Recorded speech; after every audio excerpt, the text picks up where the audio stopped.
Welcome to day 3 of Rams Camp Live, presented by Unified Financial Credit Union. I'm Serena Morales, joined by my good friend, Super Bowl champion, Rams Radio sideline host, DeMarco Farr. It's a hot one, D. Farr. It's not so bad. We got a breeze. Come on. Oh my God, you weren't standing out here like 2 seconds ago. D. Farr, the good thing is, even though it's hot, there is football behind us. Lots of good football stuff going on. It's training camp, and I'm still surprised. This is what, day 3? Day 3. Yeah, thank God for every single day you're out here. But yeah, I mean, football's going on. They're getting ready to act as if, you don't know what's going to happen. But look, this is the pros. You have to be ready to play when they call you. So you're going to go on as if you're going to play the Dallas Cowboys and beyond. So they're getting ready for that game right now. Yeah, and we can see them behind us right now. The guys tucked to our right-hand side. We'll start with your area of expertise, our D-line. I actually saw Eric Henderson walking into the facility today. I was getting temperature checked and everything. He just is like hyped. He said to me, he's like, I'm really excited because I got the same kind of guys, same group I'm working with, plus a couple newbies. He's hyped.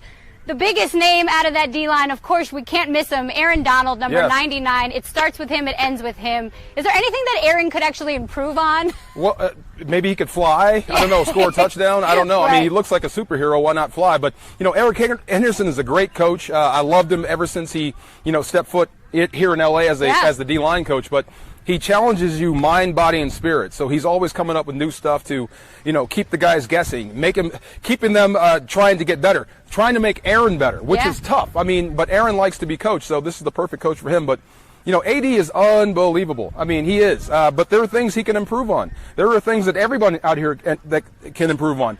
3rd and 1, 4th and 1, short yardage defense.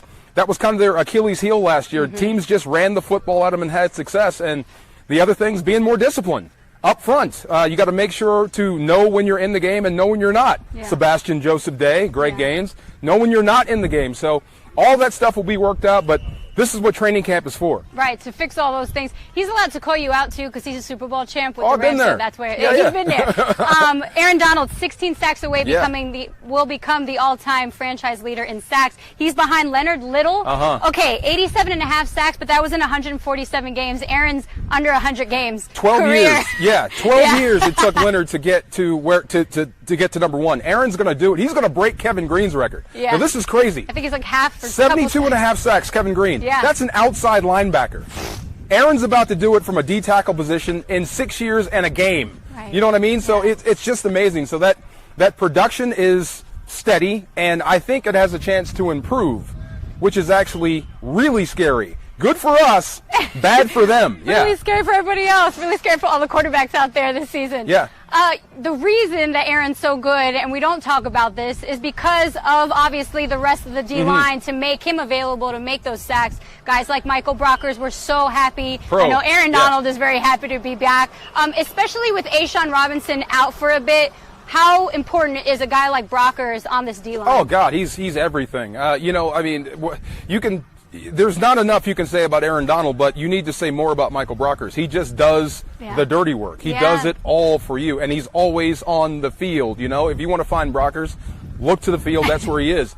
And, he's a guy that you don't have to take out in obvious passing downs. I mean, he can make something happen. He can push the pocket. He can get to the quarterback, and they just know each other so well. So when they're on the same side, they wreck shop. When they're opposite each other, they can hold it down and trust each other to know that, I can freelance a little bit if I want to and try to make a play. So it's just a great tag team, a great tandem. Yeah, I know AD is really excited to have his buddy back. All right, so who else on that D-line are you kind of looking for? I've got a couple names, Greg Gaines, Sebastian Joseph Day, and Morgan Fox. Sebastian Joseph Day is a guy that's on the rise.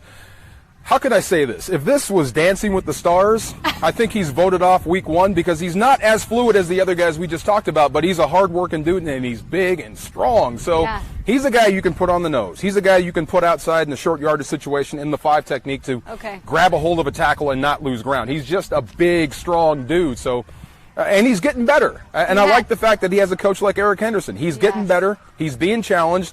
He's in between Aaron and Michael Brockers. Tell me you couldn't get better there. Right, you're automatically going to be better with that. And you can tell his body's changed. So he's accepted the challenge. So he's a guy that's going to play a lot for you. Yeah. It's funny because I don't think we even realized with Sebastian Joseph Day how much he's like really toned up. partially because of the Aaron Donald challenge that everyone has just created around him. I wouldn't take my shirt off around Aaron. I wouldn't. I mean, look, you're going to have to work hard or go home. That's just the way that D-line is set because of Aaron.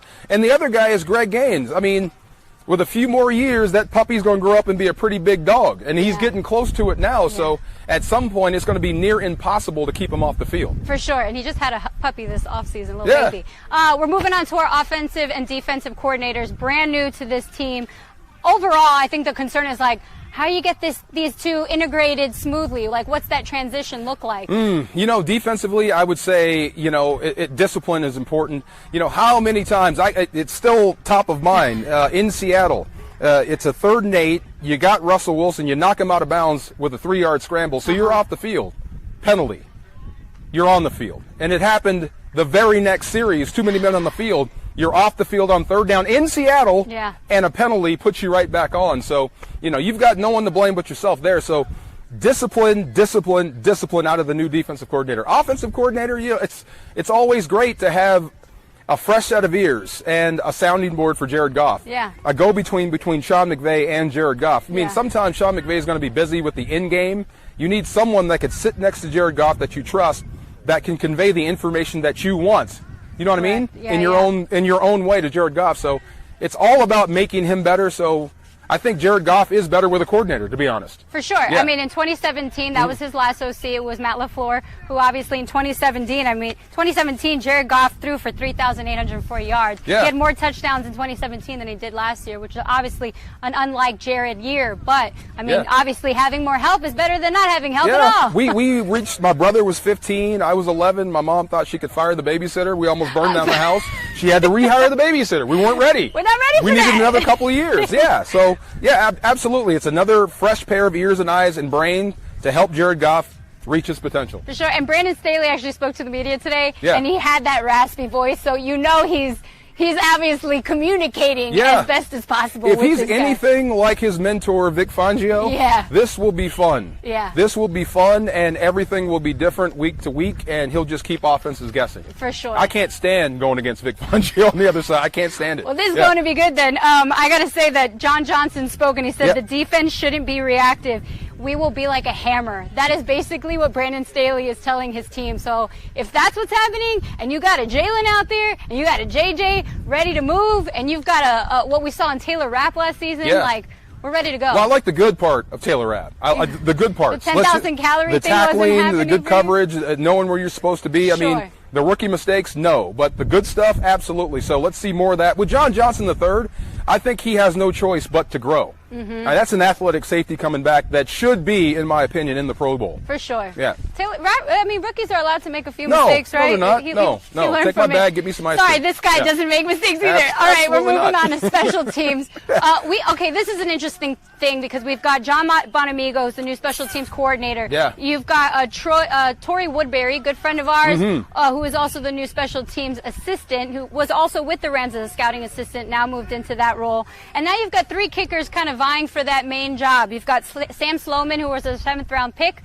You've got Austin McGinnis from the XFL, and you've got Liram Harulahu from the CFL. God bless you. Your team reporter is here for one thing, and that is to pronounce names. Me and JB Long skipped that name. I talked to Johnny Hecker earlier today, and I was kind of like, does he get a say in this kind of thing? Like, how does this work? And he said, yes, he's been asked, but it's really Coach Bono's say at the end of the day of how they work out this kicking competition. Yeah, he gets input, absolutely. He's going to be the holder, so when asked your opinion, which one do you think is better or who feels better, he's going to say this guy, that guy, or that guy, and the coach is going to make the choice. I don't think Johnny's going to be able to make the... Johnny, you're going to kick our kicker. No. I know he gets the green light sometimes to call us fakes when he wants to, but I don't think you get to pick your kicker. But this will be something interesting. I mean, I think we're all...